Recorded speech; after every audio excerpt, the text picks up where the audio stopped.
Salut à tous, bienvenue donc sur l'entrepreneur à la stalle, Thierry #Henry, épisode 134. Aujourd'hui donc on va parler donc de digital nomade, donc de business en ligne bien sûr, mais aussi donc d'indépendance financière et enfin surtout d'indépendance du temps, donc d'être libre et donc de pouvoir faire le tour du monde comme l'a fait mon invité qui a voyagé dans plus de 80 pays en 10 ans. Il a créé son premier blog en 2010, puis ensuite après un an il a pu devenir indépendant, il a pu donc voyager, faire le tour du monde et actuellement pendant l'interview il sera en Colombie. Donc je te dis tout après avoir remercié le sponsor.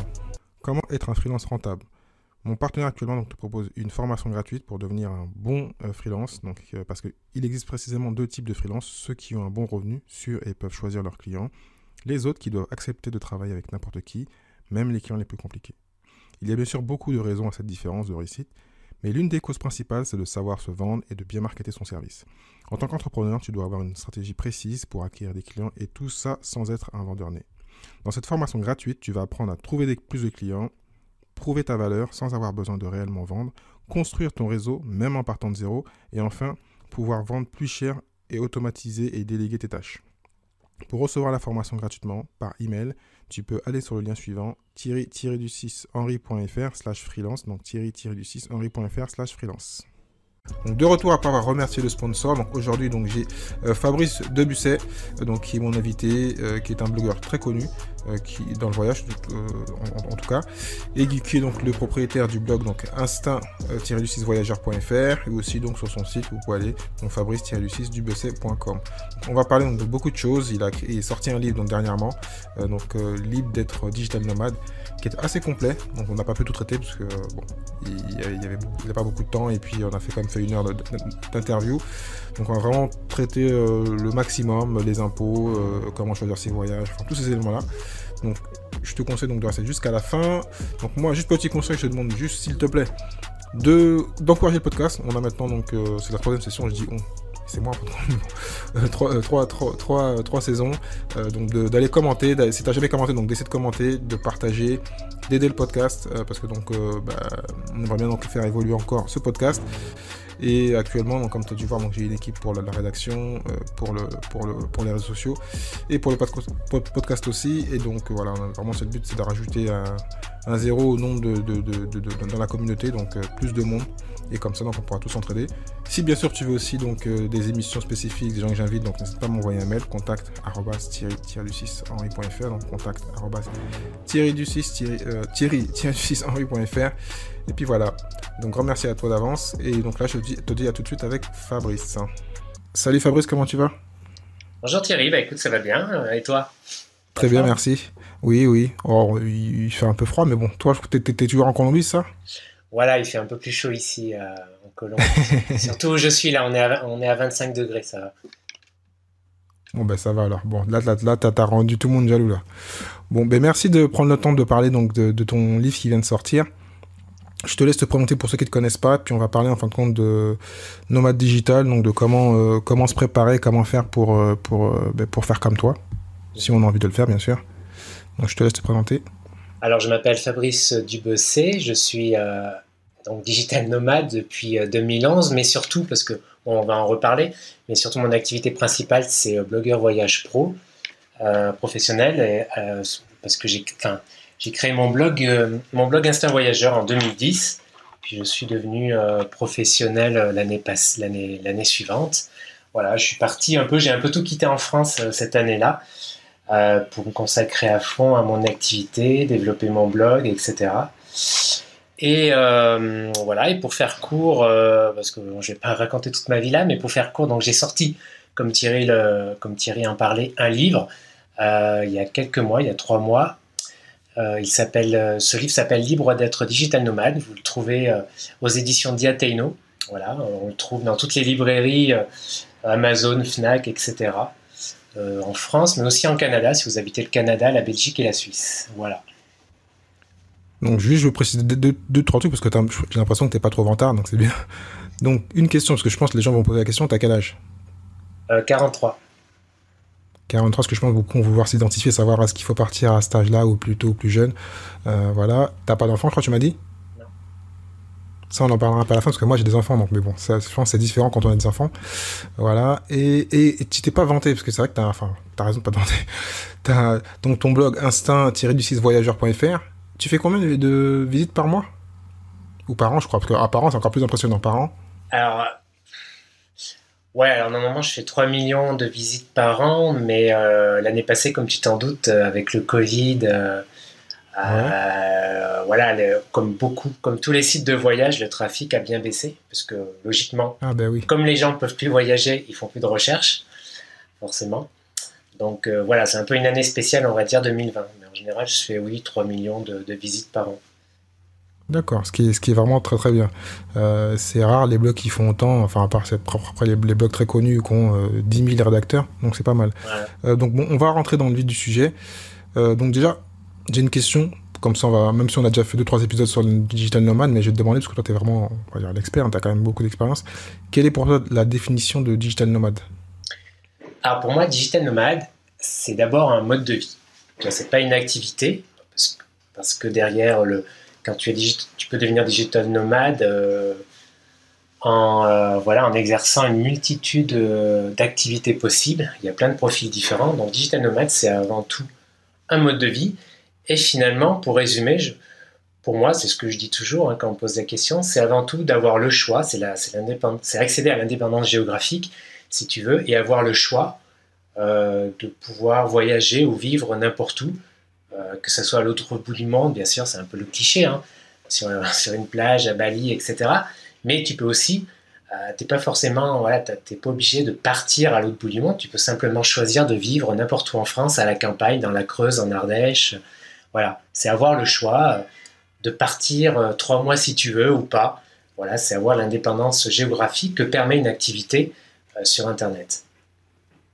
Ouais, donc c'est pas, donc là t'as plutôt élargi et t'as raison, faut me le dire, c'est plutôt de dire qu'on n'est pas fixé dans un bureau et on peut travailler où on veut quand on veut et on est un peu, enfin, ce qui revient par rapport au livre, donc le côté liberté. Voilà, c'est avoir le C'est ça choix, qu'il faut se dire. c'est ça qui est génial, c'est d'avoir le choix de partir quand tu veux, voilà, c'est ça qui est cool.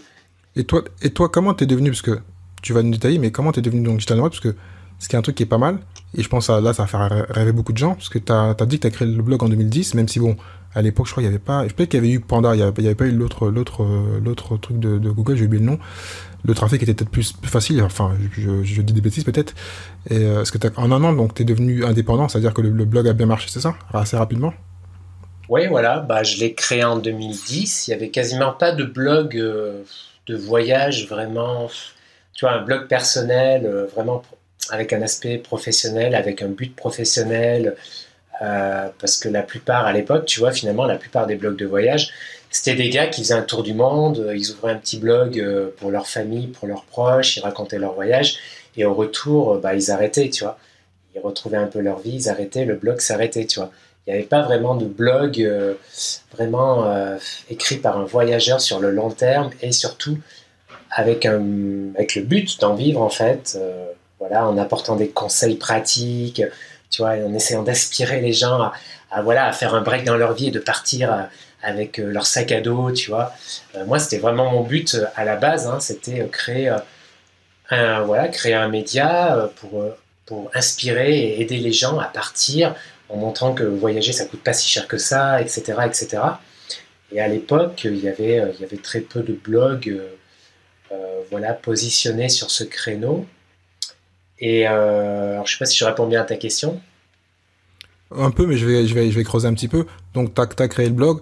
Juste, après une question qui va en lien. Tu faisais quoi avant? Est-ce qu'il y a un lien avec ce que tu faisais avant? Est-ce que tu étais dans le voyage? Est-ce que tu étais déjà rédacteur? Euh, Est-ce que ça Non, t'a pas aidé du ce que tu tout. faisais avant? Non, pas du tout. J'étais dans un Ah, autre domaine, tout autre. J'étais à la base, moi, je suis historien de formation et d'accord. j'ai aussi fait dans la communication. Et l'essentiel de mon activité professionnelle avant cette deuxième vie, c'était documentaliste. Tu vois, documentaliste, gestion de l'information dans le privé, dans le public. Mais Qui est pas mal, ça peut aider un peu, non? ouais, un petit peu, mais j'avais pas du tout j'avais pas vraiment de formation dans tout ce qui est internet, dans la gestion d'un site, le développement d'un site, tout ça. C'était pas du tout. Tu vois, j'ai appris sur le tas en fait. Quand j'ai créé mon blog en 2010, Surtout à l'époque, ça devait être plus compliqué. WordPress, tout ça, c'était peut-être moins. Actuellement, tout est plutôt simple. Il y a plus de concurrence, mais à l'époque, c'était peut-être plus compliqué pour monter le site. hmm, Non? bah, d'un côté, d'un côté, tout était plus simple. Tu vois, maintenant, tout est devenu plus complexe. N'importe quel aspect est devenu beaucoup plus complexe. Tu vois, par exemple, juste un exemple, Facebook à l'époque, tu avais ta page Facebook, tu publiais ton post, ton dernier article dessus, tu vois. C'est à peu près tout ce que tu pouvais faire à l'époque sur ta page Facebook. Et en plus, tu avais un super reach organique, tu vois, pas besoin de payer, etc. Ah oui, donc oui, on parle pas. Oui, je comprends ce que tu veux dire. On parle pas de la même chose. Il y avait moins de concurrence. Donc moi, j'étais dans le sens. J'ai bien compris qu'il y avait moins de concurrence, mais je te parlais plus de la partie technique en fin de compte, de créer Bah, il y avait moins de tout concurrence. ça. Il y avait moins de concurrence, donc c'était plus facile d'avoir de la visibilité, mais tout ce qui est, tous les outils, tout l'écosystème blog était beaucoup, beaucoup plus simple, tu vois. Donc voilà, tu prends maintenant Facebook, c'est une usine à gaz. Rien que Facebook, tu vois, tu as Tout à même fait. des gars qui sont juste spécialistes de la pub Facebook, tu vois, pour te dire à quel point ça s'est complexifié, quoi. Enfin, spécialiste entre parenthèses. Il y en a plein qui se disent spécialiste, mais bon voilà, parenthèse. Euh, Donc, bah, après, donc, tu as mis un an, donc comment tu as commencé à rémunérer ton sport? Tu as fait l'affiliation ou sinon tu as fait. Comment j'ai oublié ce que faisait Google avant, ce qui n'était pas terrible là. La publicité Google. AdSense, voilà, AdSense. Alors, j'ai jamais mis d'AdSense, j'ai toujours fait le choix dès le début de ne pas mettre de publicité AdSense ou bannière ou CPM, CPC pour ceux qui connaissent, tu vois. Un peu la publicité traditionnelle et classique qu'on voit sur beaucoup de sites. J'ai fait ce choix parce que pour pas faire fuir les lecteurs, parce que je venais juste de commencer, ça me paraissait plus naturel, tu vois, voilà, à la base, ça me paraissait plus naturel pour pas faire fuir les gens, etc. Et puis, quand tu commences avec un petit trafic, bah, tu gagnes rien, en fait. Tu vois, il faut passer à ce genre de monétisation quand tu fais déjà un gros trafic, à mon sens. Bah, Voilà, donc, avant, comment tu ça as fait sert à alors rien. pour gagner ta vie avec? Alors, au début, ça passait par ce qu'on appelle des articles sponsorisés. D'accord, Ça passait par des liens aussi. Voilà, essentiellement ça dans un premier temps. Et puis très vite, j'ai créé des e-books aussi. J'ai monétisé mon blog en écrivant des e-books. J'en ai écrit 4 que je vendais bien sûr sur mon blog. Donc voilà, c'était disons les 2 premières années. C'était la monétisation que j'ai installée sur le blog. d'accord. Et comment tu t'es formé? Comment tu as appris tout ça?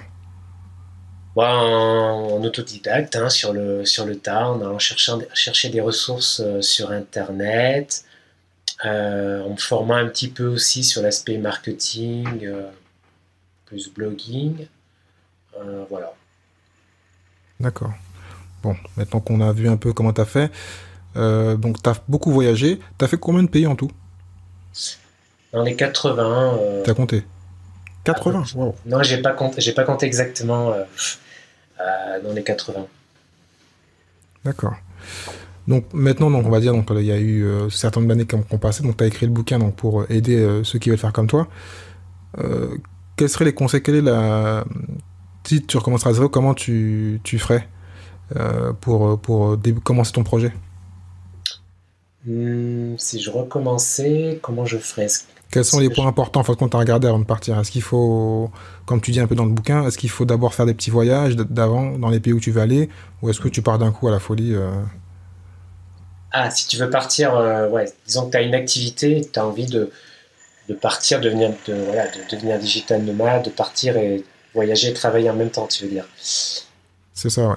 Alors, disons que si t'es jamais sorti de France, ça dépend.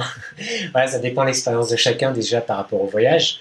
Si t'es jamais sorti de France, bah, je conseille à tout le monde de faire un petit test, de partir par exemple 2, 3 semaines sur ses congés payés si le gars est encore salarié par exemple, de partir 2, 3 semaines, de commencer voilà, de se mettre en mode digital nomade, je voyage et je travaille en même temps, c'est-à-dire voilà, pour voir déjà si on a la discipline suffisante pour être suffisamment productif quand on n'est pas chez soi, quand on est en voyage sous les tropiques, tu vois.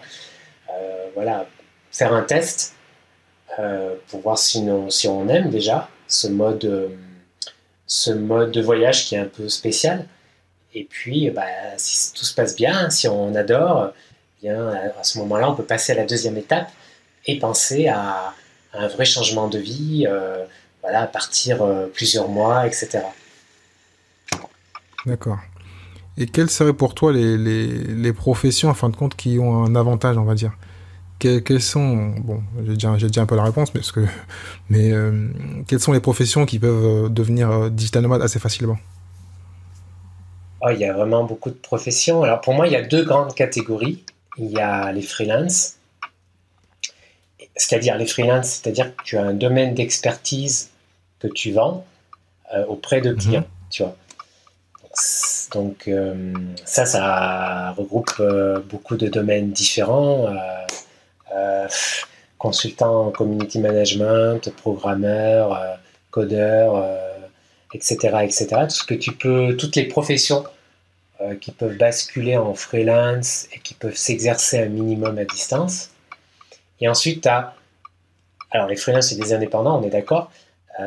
Ensuite, tu as une autre catégorie d'indépendants qui comment dire, où il n'y a pas vraiment d'interaction avec des clients, dans le sens où tu vends ton temps, une prestation pour un client. Et là, il s'agit, alors là, il y a un peu de tout, là aussi, c'est très divers. Il s'agit, par exemple, de personnes, des influenceurs, blogueurs, ça peut être ceux qui travaillent dans l'affiliation, des sites de niche, ça peut être les infopreneurs, ça peut être... les e-commerçants aussi sur Amazon. Voilà, le e-commerce, etc. Toutes ces catégories. Mais en fin de compte, la grande différence avec ces catégories, c'est que la première que tu as citée, c'est pour ça que moi, c'est ce que j'avais en tête, c'est que ceux-là, en fin de compte, ils peuvent gagner de l'argent tout de suite. C'est-à-dire que s'ils ont un client en France, ils disent je pars à l'étranger, si vraiment ils ont une expertise, les personnes ne vont pas avoir de différence. S'il n'y a pas trop de décalage horaire, il n'y a pas trop de problème. Et que la personne qui est influenceur et tout ce qui fait vraiment indépendant, qui n'est pas au service, il faut qu'il crée d'abord la communauté, qu'il crée le trafic, donc ça prend plus de temps. Mais c'est vrai que le freelanceur, lui, techniquement, il peut, dès le lendemain, il peut partir et il va sur Upwork ou d'autres sites et puis il peut avoir du boulot. En général, ouais, il met moins de temps pour trouver des clients, surtout que beaucoup de freelancers ne démarrent pas à partir de zéro, c'est-à-dire que souvent, il y a une grande proportion de freelancers, tu vois, qui sont salariés et qui deviennent freelancers. Et donc, souvent, ils ont déjà l'expertise dans un domaine en particulier. Et même souvent, ils partent avec des contacts, tu vois. Un carnet d'adresses qui leur permet plus facilement de trouver leur premier contrat. Donc, c'est un avantage. Et toi, quelles sont les plateformes que tu conseillerais pour trouver du boulot pour ces personnes-là? Est-ce qu'il y a une plateforme? Parce que je crois que sur ton site, tu parles d'une plateforme. Bon, c'est plus pour la création, je crois. Où est-ce que je la retrouve? J'ai mis mes notes. Je crois que c'est Digital... j'ai oublié, j'avais noté important. Il y en a de plus en plus, hein, les plateformes pour freelance, Upwork, Malt. Voilà, il y en a plein. Là, de mémoire, aussi, hein, toi. Voilà, codeur. T'en as de plus en plus. Hein. D'accord. Et toi, donc, quel statut tu conseillerais? Parce que tu sais que, bon, je sais pas, comme ça, t'es parti depuis un petit bout de temps, je sais pas si tu l'as fait à l'époque, de ce qu'on appelle en France le projet de retour à l'emploi. Est-ce que tu conseilles aux gens de se mettre au chômage et de partir? J'ai même une influenceuse que j'ai invitée il y a un an, à qui je fais coucou, qui elle avait fait ça. Elle avait fait ce qu'on appelle le projet de retour à l'emploi. Ce qui fait que tu quittes ton boulot et tu as 55% de ton ancien SMIC et tu peux te permettre de partir. Et puis si tu as un trou de temps de trouver une mission, tu sais que tu as quand même une sécurité, on va dire. Alors l'idéal, oui, c'est de... Je sais pas si on parle de la même chose, mais c'est de demander l'ACRE. C'est un dispositif de réduction de charge. Ouais, c'est pareil. Ouais. Voilà. Donc c'est un dispositif de réduction de charge, c'est-à-dire que pendant... Alors je sais pas, parce que ça a un petit peu changé depuis le temps. Je sais pas exactement...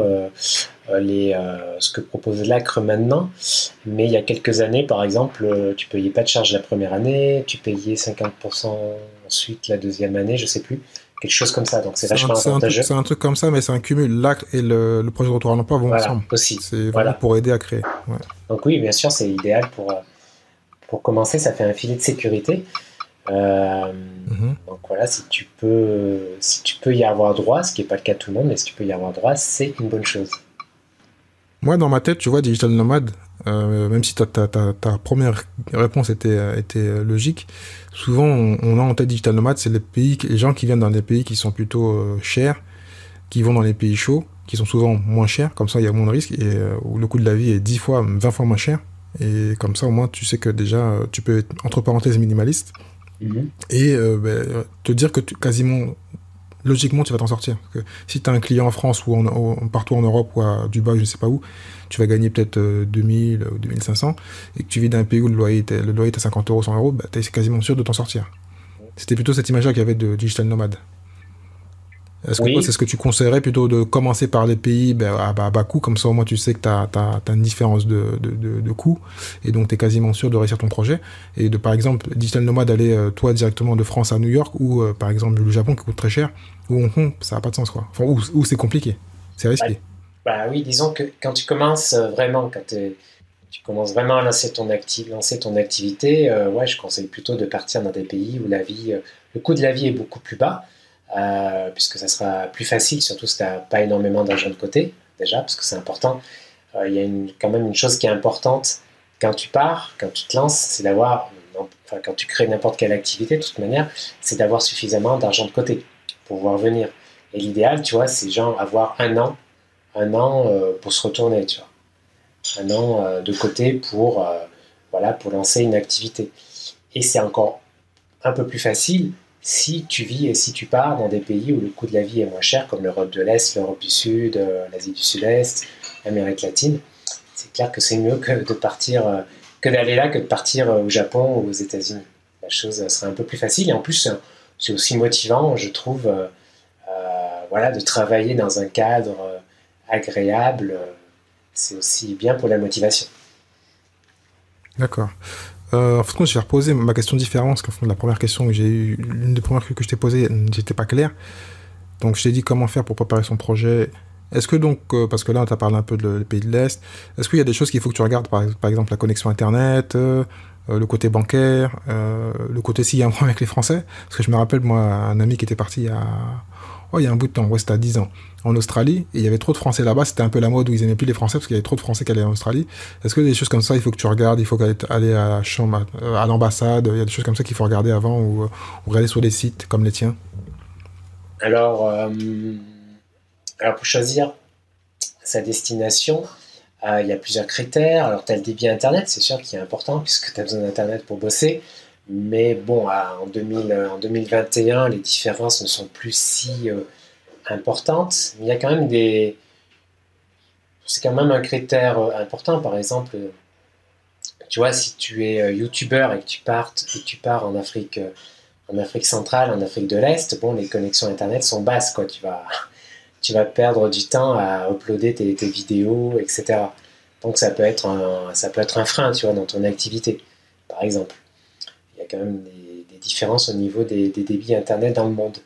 Euh, Ensuite, d'autres critères, bah, c'est le coût de la vie, on en a parlé.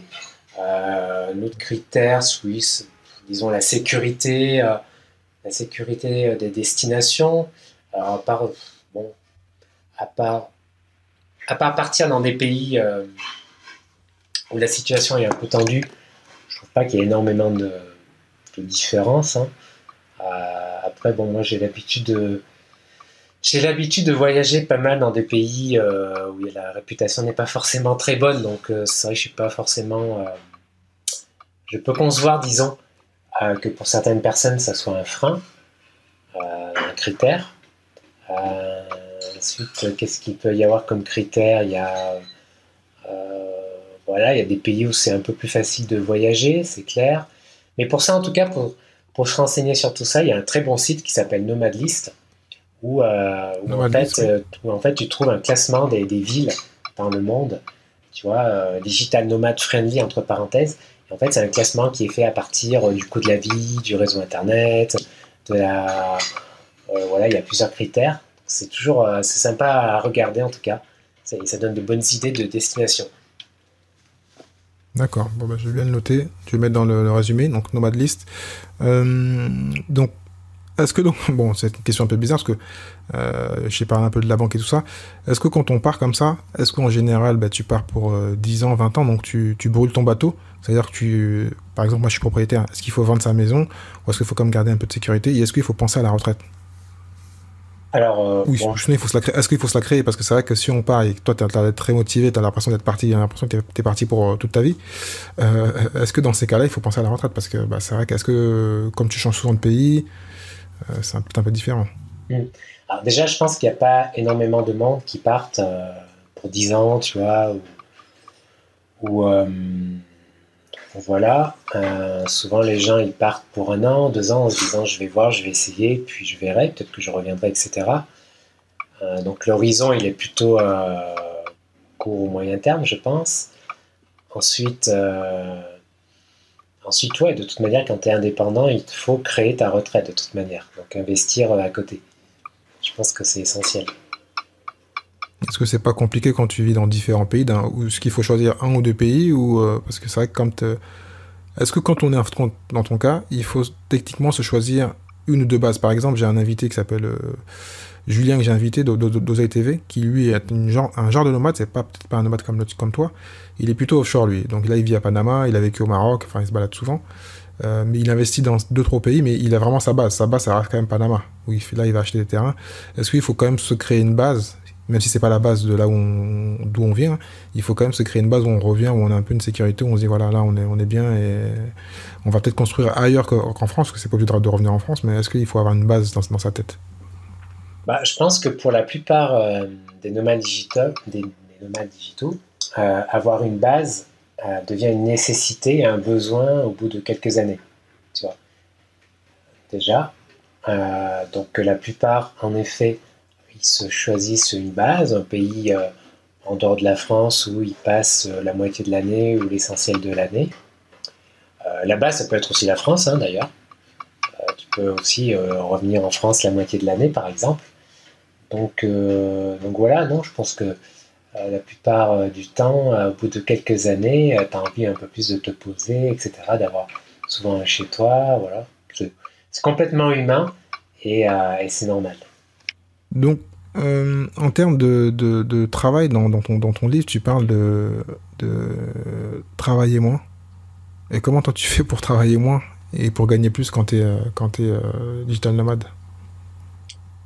Alors, si on prend par exemple un cadre, voilà, métro boulot à Paris, un peu le cliché, mais cliché qui est aussi une réalité, qui bosse voilà, 40-50 heures par semaine, sans compter le temps de transport, que tu pourrais d'ailleurs inclure dans le temps de travail, hein, quelque part, bien tu peux, en devenant digital nomade par exemple, et en partant dans un pays où le coût de la vie est bien plus bas, faire le choix ouais, de travailler moins, tu vois, de travailler 30 heures par semaine ou moins. Et par exemple, je sais pas, je connaissais un gars en Colombie, un freelance qui a fait le choix de conserver juste 2 ou 3 clients. Et voilà, il gagnait moins qu'en étant à Paris, mais le coût de la vie est plus bas qu'à Paris. Et voilà, il préférait garder du temps pour lui, pour profiter, pour avoir du temps pour faire ce qu'il aime, etc. Donc voilà, tu vois, c'est possible en fait, ça dépend, c'est une question de choix, c'est une question de priorité et c'est une question aussi du choix du pays dans lequel tu vas. D'accord. Je vais revenir un peu sur le côté administratif. Comment tu gères les impôts, le côté sécurité, donc assurance santé et tout ce qui est assurance, comment tu gères tout ça? Ah, les assurances santé, c'est un sujet complexe. Euh, c'est un sujet complexe. Ça dépend déjà si fiscalement tu es en France ou pas. Euh, Si tu es fiscalement en France, tu es toujours affilié à la sécurité sociale, il suffit de rentrer de temps en temps. Voilà, tu prends une assurance voyage ou une assurance, comment ça s'appelle cette assurance chez Safe Wings, qui, euh, qui est une Mhm. société américaine qui propose des assurances un peu spécialement destinées aux digital nomades. Voilà. Ensuite, si tu n'es pas fiscalement en France, si tu ne résides plus en France, donc en théorie, tu n'es plus affilié à la sécurité sociale, et là, ça coûte plus cher, il faut prendre une assurance Alors, tu as plusieurs choix aussi. Voilà. Bon, je rentre pas dans les détails parce que c'est vraiment complexe, ça dépend de la situation de la personne. Voilà, sinon ça va devenir un petit peu usine à gaz là, si on rentre dans les détails. Pour ce qui concerne l'assurance. Sinon, sur les impôts, comment tu fais? Parce que c'est vrai que quand tu es sur différents pays, comment tu fais pour gérer tes impôts? Là, c'est pareil, ça dépend de ton pays de résidence. Ça dépend si tu as un pays de résidence et tu as le pays de résidence fiscale là où est ta boîte, tu as aussi le pays de résidence là où tu vis. Ça peut être deux pays différents ou ça peut être le même. Si c'est le même, les choses sont plus simples. Donc voilà, ça dépend de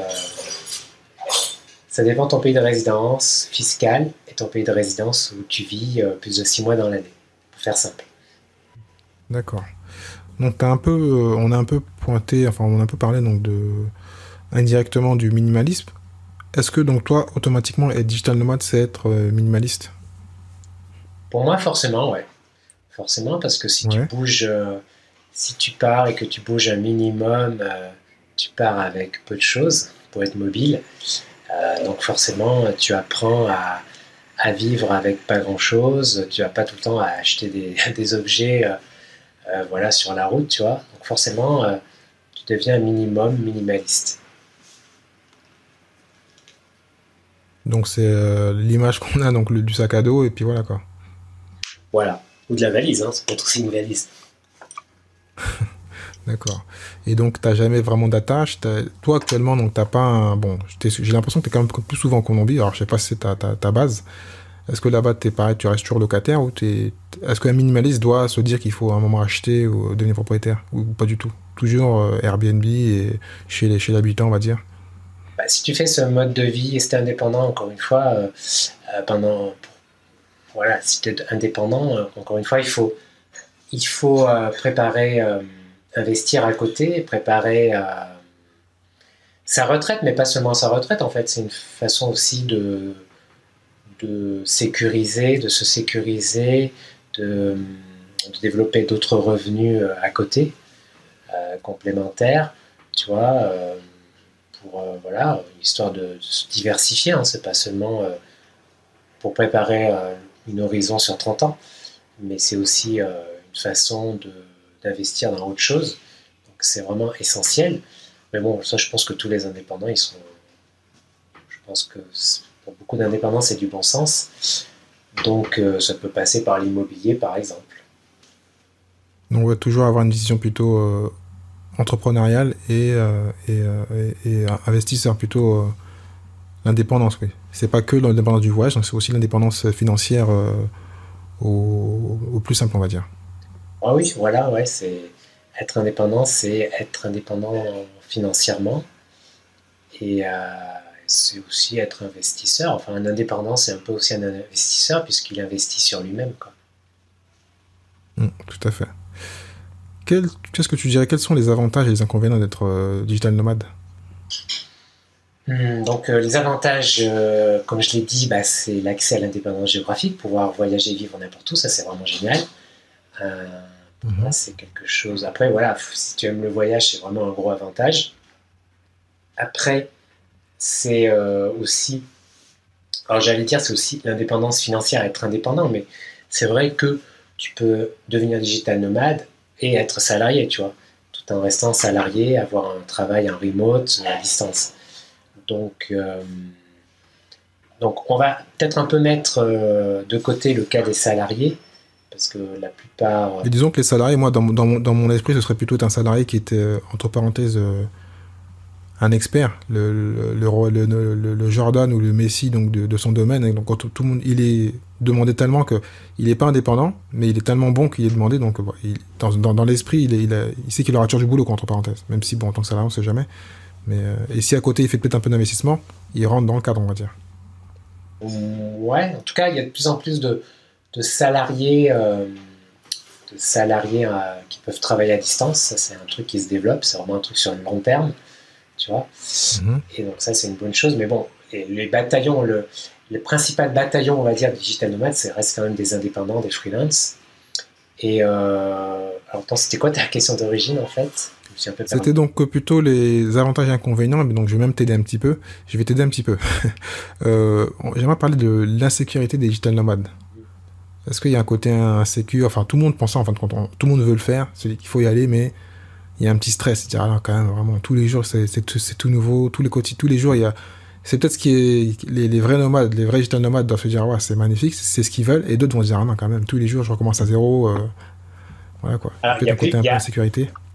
oui, alors il y a plusieurs sortes d'insécurité. Tu as l'insécurité financière qui est propre à tous les indépendants, bon, digital nomade ou pas, hein, ça on est d'accord. Ensuite, tu as aussi, oui, une insécurité dans le sens où, comment dire, où t'as pas de chez toi, de base, donc pour certaines personnes, ça peut paraître, ça peut avoir un aspect plus insécuritaire. Ça peut avoir un aspect plus insécuritaire. J'attends, c'est français ce que je dis, un plus insécuritaire. Ouais. Voilà, parce que tout le monde, il faut quand même avoir une grosse capacité d'adaptation, une grosse flexibilité. Hein. Tout le monde n'est pas capable de partir comme ça, de se projeter dans un environnement complètement étranger du jour au lendemain. Voilà, on connaît tous, je pense, des personnes qui ont besoin d'un gros cadre, tu vois, voilà, un cadre sécurité, un cadre sécuritaire important.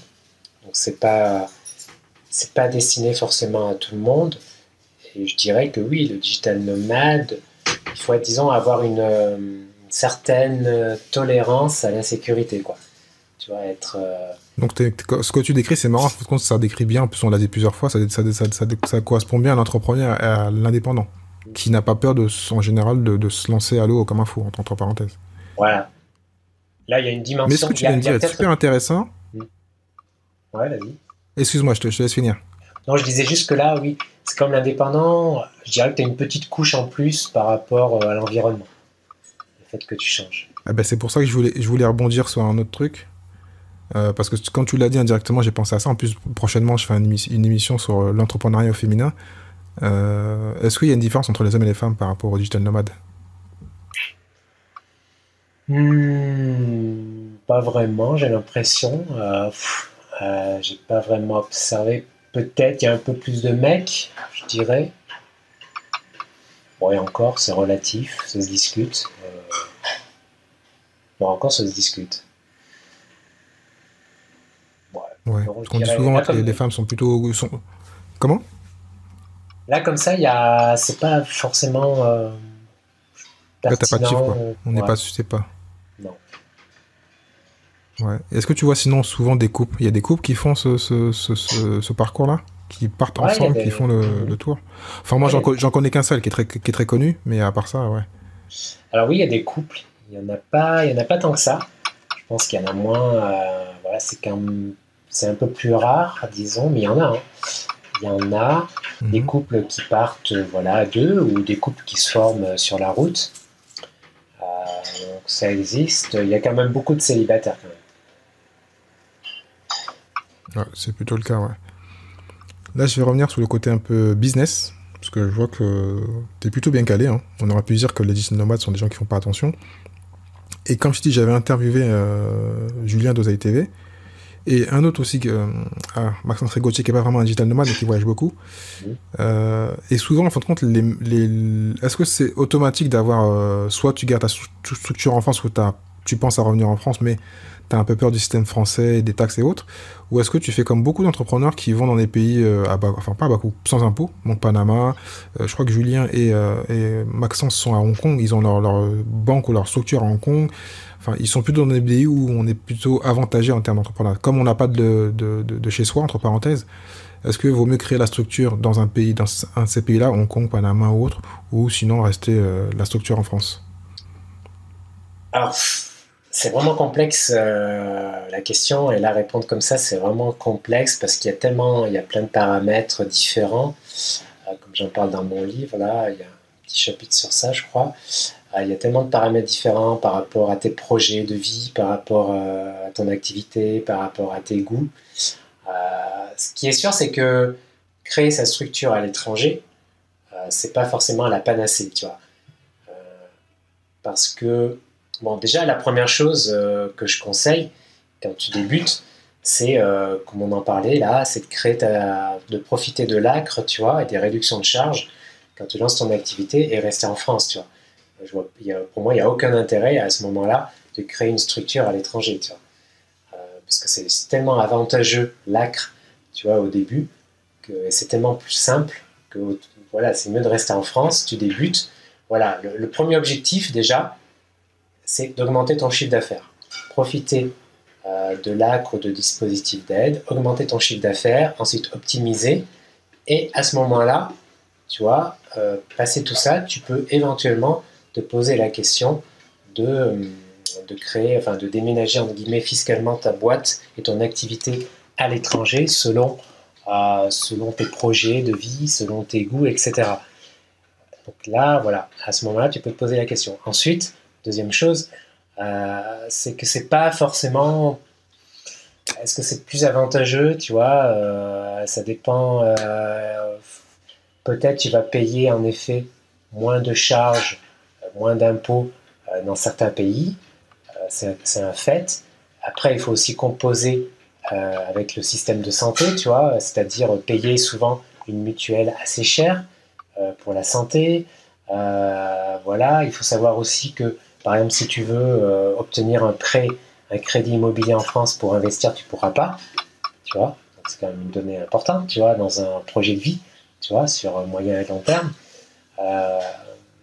Voilà, enfin, pour résumer un petit peu, il y a d'autres critères, mais voilà, c'est ce que je voulais dire là, surtout, c'est que c'est pas forcément l'idéal de créer sa société à l'étranger. Ça dépend de plusieurs facteurs. D'accord.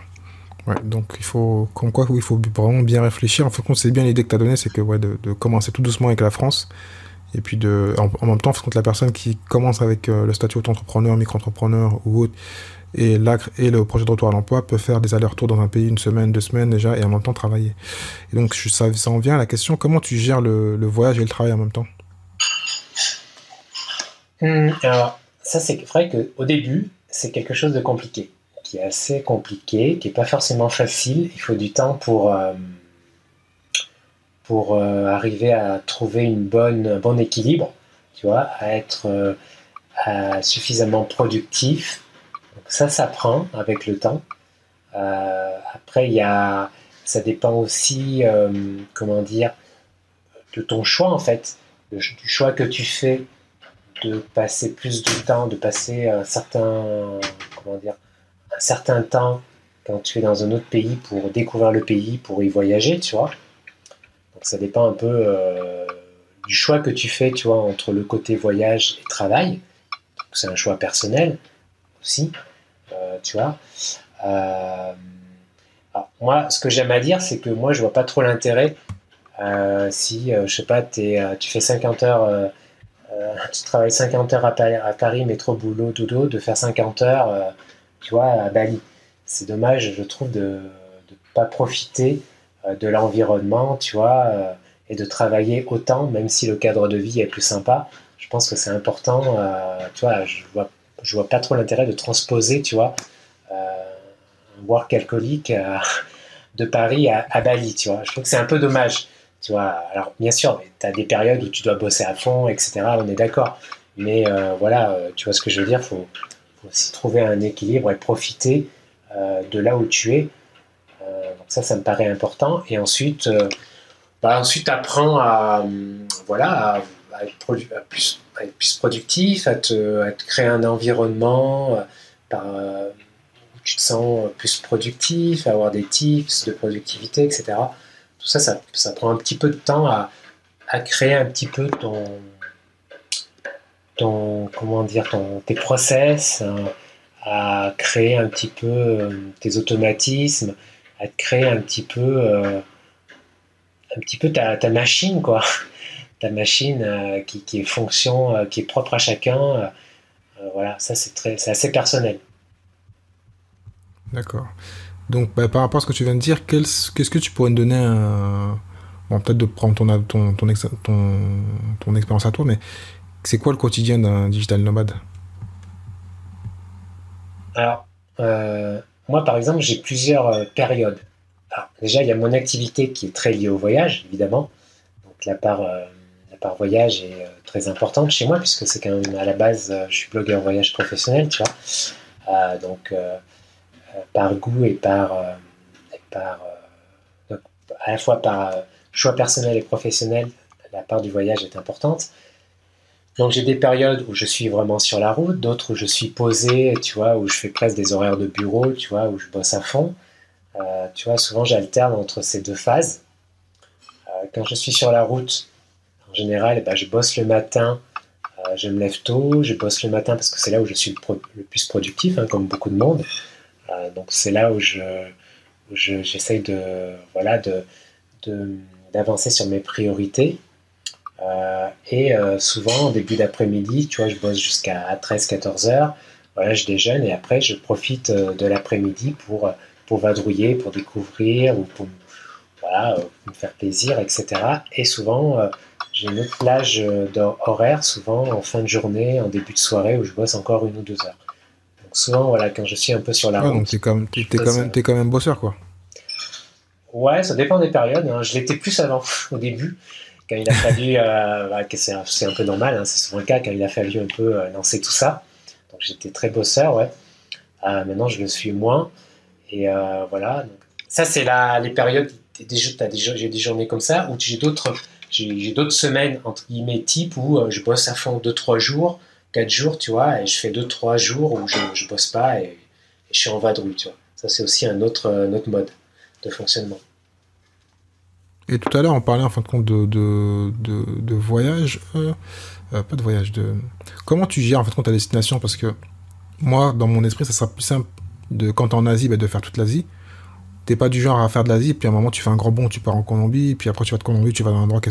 Est-ce que ça, c'est un truc qu'il faut gérer, le côté distance?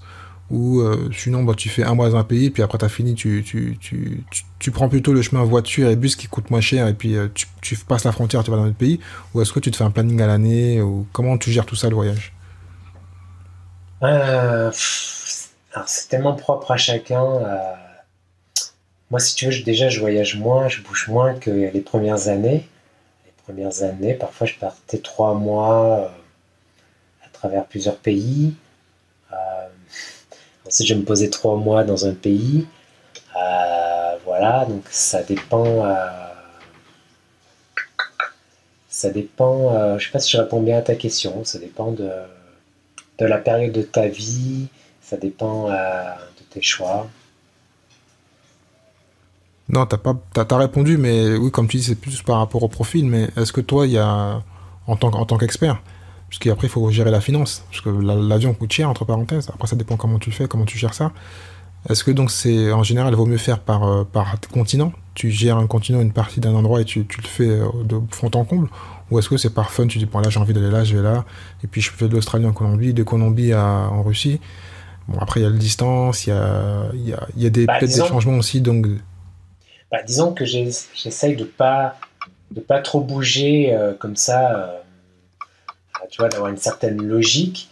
D'abord afin d'être plus productif, parce que le temps de transport, c'est du temps où tu n'es pas productif, quasiment pas, tu vois. C'est aussi fatigant, tu vois.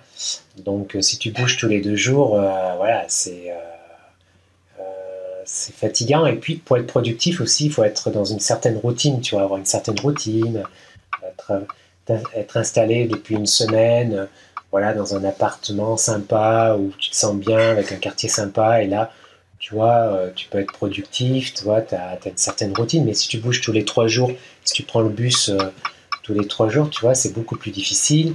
Tu vois, aussi parce que tu dois te remettre dans un certain contexte, dans un certain mindset. Et donc, du coup, entre-temps, bah, tu perds un petit peu de temps, tu vois, t'es moins, voilà, t'es moins productif. Et puis, prenons par exemple, si tu dois faire 8 heures de bus, tu peux avoir le choix de faire 8 heures de bus et le ticket de bus n'est pas cher, ou prendre un vol intérieur. Le vol est plus cher, le billet d'avion est plus cher, mais voilà, ça va être 1 heure de vol. Bon, on va dire les 3 heures entre le temps d'aller à l'aéroport, les 4 heures entre le check-in et tout ça. Mais voilà, en avion, c'est beaucoup moins fatigant, c'est beaucoup plus rapide. Et entre les deux, bon, maintenant, moi, je préfère toujours l'avion, tu vois, parce que je suis plus productif. C'est du temps que tu peux utiliser pour bosser. Tu vas être moins fatigué, donc, enfin, tu vois, la logique, quoi. En fait, faut calculer, en fait, ce qui est aussi intéressant, c'est calculer aussi ton tarif horaire. Tu vois, le tarif horaire, bon, tous les indépendants, tous les freelances, ils ont un tarif horaire. Ils le calculent eux-mêmes, tu vois, combien vaut une heure de travail. C'est un peu la base de tous les indépendants, etc. Mais ce tarif horaire, il s'applique aussi, tu peux aussi l'appliquer quand tu bouges, en fait, quand tu as le choix, quand tu dois faire le choix entre deux modes de transport, tu vois. Voilà, est-ce que c'est mieux de prendre 8 heures de bus?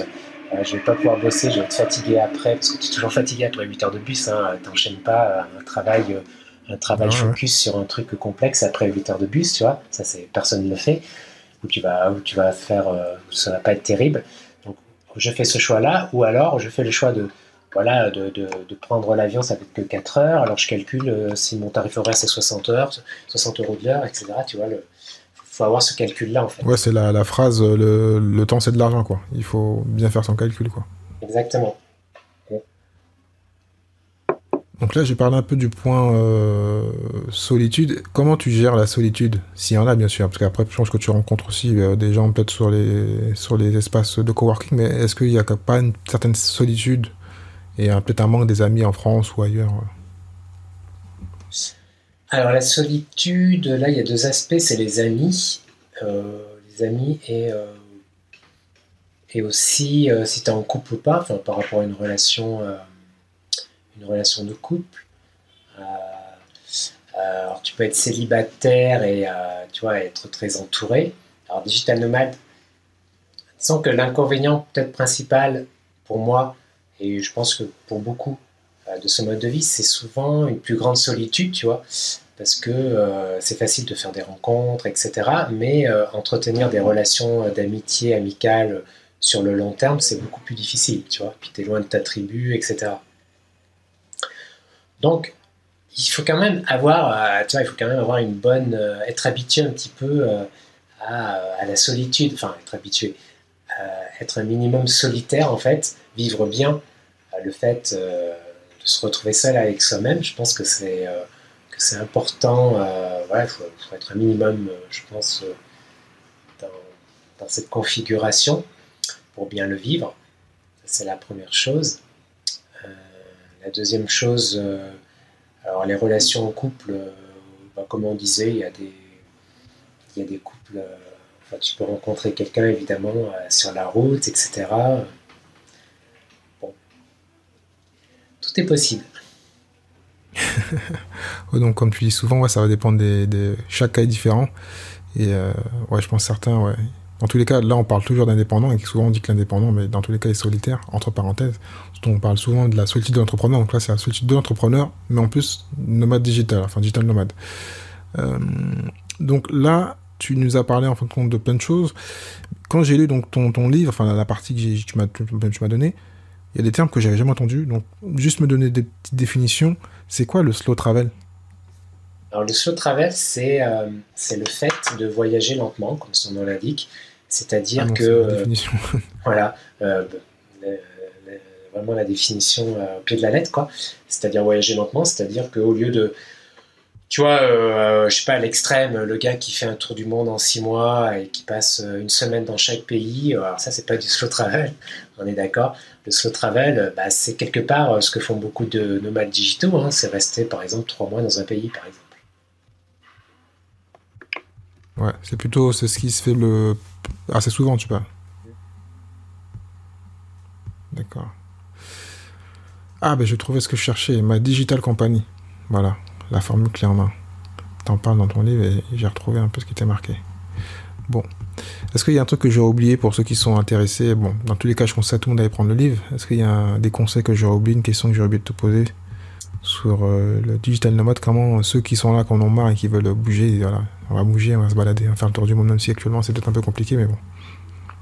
Alors, il y a comme. Alors, c'est tellement. Donc, il y a tellement d'aspects différents euh, voilà, dont on peut parler entre le voyage, l'aspect professionnel, l'aspect gestion de clients à distance, l'aspect productivité, mindset. Il y a tellement d'aspects différents. Là, on a parlé de pas mal d'aspects différents, j'ai l'impression. Est-ce qu'il y a des choses dont on n'a pas parlé? Je sais pas si je suis bien placé pour le voir, parce que je suis tellement dans le truc. C'est quelqu'un d'extérieur, tu vois. Mais pendant que tu parlais, j'avais une question, mais bon, je sais pas si elle va parler à tout le monde.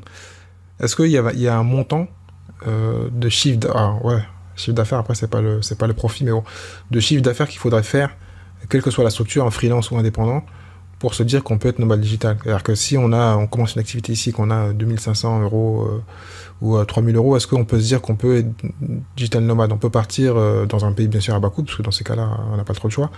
Est-ce qu'on peut se dire qu'il faut partir? Il faut attendre plutôt de monter à 5000 ou à 10 000 euros de chiffre d'affaires? Ah non, 3000 euros de chiffre d'affaires, t'es bien, hein. Déjà, tu peux vivre mais vraiment bien en Asie du Sud-Est. Tu as des pays où tu as juste besoin de 600 euros par mois, hein. Donc, 600 euros par mois, tu... Ah ouais. Donc si tu prends 3000 euros de chiffre d'affaires, allez, t'enlèves la moitié, disons, parce que tu as une entreprise à peu près traditionnelle entre les charges et tout, il te reste 1500, t'es bien, quoi. D'accord. Donc, je pense que là, il y en a plein qui sont super motivés. Bon, on va dire qu'on a fait le tour. En tout cas, je vais mettre les liens vers ton site, donc les deux sites, parce que tu as aussi ton site personnel à ton nom. Je mettrai les liens dans le résumé. Et puis, je vais te poser les 5 questions que je pose à tous mes entrepreneurs. Quel est le business dont tu rêves à part celui que tu fais actuellement? Est-ce qu'il y a un autre truc, un business que tu aimerais faire, que tu n'as pas encore fait, que tu as en tête, que tu comptes faire?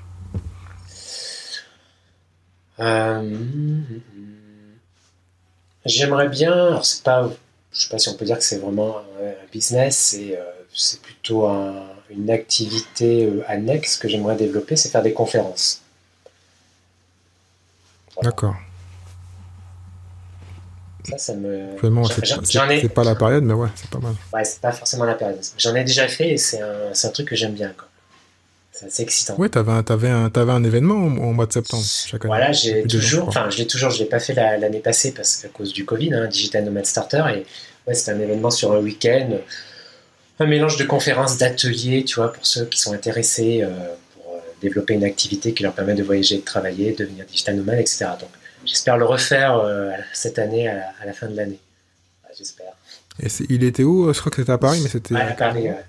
Alors, c'était dans le 11e, mais bon, après, il n'y a pas... Ouais, c'était une salle dans le 11e, ouais. Bon, ben on mettra le lien, et puis si ça recommence, ben les gens iront te rencontrer là-bas. Donc, quelle est ta meilleure expérience en tant qu'entrepreneur ou investisseur? En tant qu'entrepreneur, c'est le fait d'avoir créé, d'avoir vécu, d'être arrivé à vivre de ma passion, tout simplement. Mm-hmm. En tant Est-ce que donc là c'est une question? C'est autre chose. Oui. T'as investi un petit peu quand même? Ouais, j'ai investi dans l'immobilier, j'ai investi en bourse. Voilà. Bon, moi je suis pas. J'ai moins le profil d'investisseur que d'autres, dans le sens où c'est pas le truc qui m'excite des masses en général. Tu vois, comme je suis plutôt un créatif, ce que j'aime c'est créer, et investir, tu crées pas vraiment, quoi. Non, pas trop. Donc en général, c'est pas l'aspect, tu vois, qui m'excite le plus, disons, par rapport peut-être à d'autres personnes. Bon, tu sais au moins qu'il faut le faire, donc c'est déjà pas mal. Ouais. Quel est pour toi le meilleur levier pour devenir entrepreneur? Le meilleur levier, tu parles plutôt d'avantages, de qualité ou de... Les deux, ça dépend à prendre compte. Qu'est-ce que, par exemple, certains me disent souvent qu'il faut passer à l'action, qu'il faut avoir une ambition, ou qu'il faut faire du développement personnel. Enfin voilà, chacun a son... Qu'est-ce qui fait que quelqu'un va faire une action ou acheter un bouquin ou je ne sais pas quoi, il va devenir entrepreneur. Même si bon, c'est pas qu'un point que tu deviens, mais bon, voilà. Je pense qu'il faut avoir une activité que l'on aime. Se projeter sur le long terme, c'est important. Se projeter dans une activité, l'activité que tu vas créer, que ce soit freelance ou vraiment une activité à partir de zéro, voilà. Faut que tu te projettes, faut que tu l'aimes suffisamment. Faut que ça, tu vois, que tu aies un peu le feu, tu vois. Surtout quand tu débutes, je pense, en tant qu'entrepreneur, pour moi, c'est important et c'est un peu l'idéal, en fait, tu vois, parce qu'en fait, quand tu deviens entrepreneur, tout est nouveau, tu vois, tout fait peur un peu, tu vois, etc. Tu sors de ta zone de confort si tu l'as jamais été, enfin, tu vois. Donc, c'est pas facile. Et c'est pour ça qu'il faut vraiment te lancer dans un truc où tu dises ce que j'appelle. Moi, il y a un truc que je dis souvent, c'est pour te lancer, il faut que tu ressentes l'effet Yahoo. C'est-à-dire, tu dises waouh, tu vois, ça m'excite, quoi. J'ai envie vraiment de faire ça, tu vois. Tu te sens vraiment en phase avec toi-même. C'est vraiment un truc qui t'excite vraiment, tu vois. Et je pense que c'est important, surtout pour tous les projets, à la limite, mais encore plus quand tu te lances en tant qu'entrepreneur, parce que c'est pas facile, ça va être nouveau. Donc ça, c'est vraiment important. Et aussi te projeter, c'est important aussi d'avoir ça pour te projeter sur le long terme aussi. Ouais, c'est vrai qu'il faut vraiment être passionné, parce que le jour où il y aura des soucis, ben là, on va se dire, j'ai envie d'abandonner. Et si on est passionné, logiquement, on va se dire non, je lâche pas et je continue jusqu'à... Après, tu vois, quand tu es entrepreneur depuis 10 ans, bah, tu peux te lancer dans un autre projet sans forcément que ça t'excite des masses, tu vois. C'est déjà un peu différent, tu vois. T'as assez d'expérience et de recul. C'est vrai. Quel est le livre que tu conseillerais à tout entrepreneur et pourquoi? Alors, j'ai lu tellement de livres depuis 10 ans. Donc, un livre plus axé entrepreneur. Sinon, même des romans, on a eu des gens qui nous ont cité des romans, donc après, c'est vraiment comme tu veux. Ou un livre de voyage. Là, comme ça, ceux que j'ai lus il n'y a pas forcément très longtemps et ils sont plus présents en mémoire.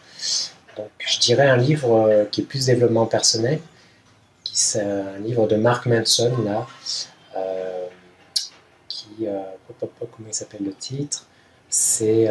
Manson. D'ailleurs, on va aller chercher sur Google. Qui tient un excellent blog, c'est un blogueur américain. Et il a écrit plusieurs livres, dont un qui s'appelle... Manson, tu m'as dit? Voilà, avec un K, Mark Manson. Qui s'appelle... The Subtle of... Qui s'appelle l'art là, j'ai de sans faute. Voilà. C'est ça. Ah ouais, j'avais... C'est un excellent livre qui remet sous un angle différent des aspects importants dans la vie. Donc c'est un livre qui fait réfléchir. Pour un livre plus business, alors sur la productivité, par exemple, il y a Rework, la 25e heure, tiens, sur la productivité, qui est pas mal. Ah oui, je l'ai lu celui-là. Qui a un bon résumé de pas mal de choses sur l'efficacité de la productivité. Ça, c'est pas mal. Et il y a un livre aussi qui m'avait bien marqué, qui s'appelle One. Alors en français, ils l'ont traduit par The One Thing plutôt. Ouais, on l'a souvent cité ici, je crois. Voilà, c'est Zero to One ou The One Thing? The One Thing, je crois, c'est un livre qui parle de l'importance d'avoir des priorités, etc. Ouais, c'est Peter Thiel, je crois, si je me trompe pas. C'était l'ancien gars de PayPal, je crois. PayPal et d'autres... je mettrai les liens. The One Thing. Ok, donc dernière question. Je repars sur ma page questions. Donc, quelle est la compétence que tu rêves d'avoir? Tu me poses des questions là. C'est la dernière, t'inquiète pas. Peut-être. Alors, une compétence, je pense que j'ai pas mal de compétences. J'ai un profil assez polyvalent. Je dirais plus une compétence que j'ai déjà, mais dans laquelle je suis pas très bon. Tu vois, par exemple, savoir vendre. Tu vois, me vendre, je suis pas. Tu vois, je gagnerais à être meilleur dans ces compétences, par exemple. Dans tous les cas, tout le monde devrait être meilleur vendeur. C'est vraiment une compétence importante et qui rend toujours service. En tout cas, tu arrives quand même à faire beaucoup de trafic, à vivre de ton rêve, on va dire. Donc, c'est pas mal déjà. Fabrice, grand merci. Je mettrai donc tous les liens vers ton show notes. J'ai pas précisé que tu avais aussi un podcast, donc ceux qui veulent rêver un petit peu, qui bougent pas malheureusement, ils pourront écouter ton podcast. Hein. Voilà. Ça va leur faire plaisir.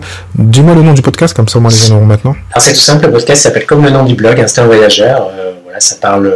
Alors ça parle un peu plus large, c'est un peu plus large que le blog, c'est-à-dire ça parle pas seulement de voyage, mais de vie nomade, expatriation, digital nomade, etc. Ok, parfait. Bon, Fabrice, je te dis grand merci et à bientôt. Merci Thierry, merci pour cette interview, pour le podcast. C'est toujours sympa, en plus c'est toujours sympa de se retrouver de l'autre côté du micro, parce que j'ai plus l'habitude d'être de l'autre côté, donc c'est sympa. Et puis écoute, plein de bonnes choses pour toi et merci encore. À bientôt, ciao. Merci à toi d'avoir écouté cet épisode de l'Entrepreneur Lifestyle jusqu'à la fin. Si tu as aimé et que tu penses que cela peut aider ou intéresser quelqu'un que tu connais, donc partage cet épisode, like-le, commente-le et bien sûr mets note numéro 5 s'il te plaît. Donc cela va m'aider à continuer à pouvoir monter dans les classements de toutes les bonnes plateformes de podcast, hein, iTunes, Spotify, enfin tu les connais. Si tu souhaites donc recevoir les épisodes directement dans ta boîte email, envoie-moi un email à contact@thierry-6.fr contact@thierry-6.fr. Je te dis au prochain épisode. Ciao ciao.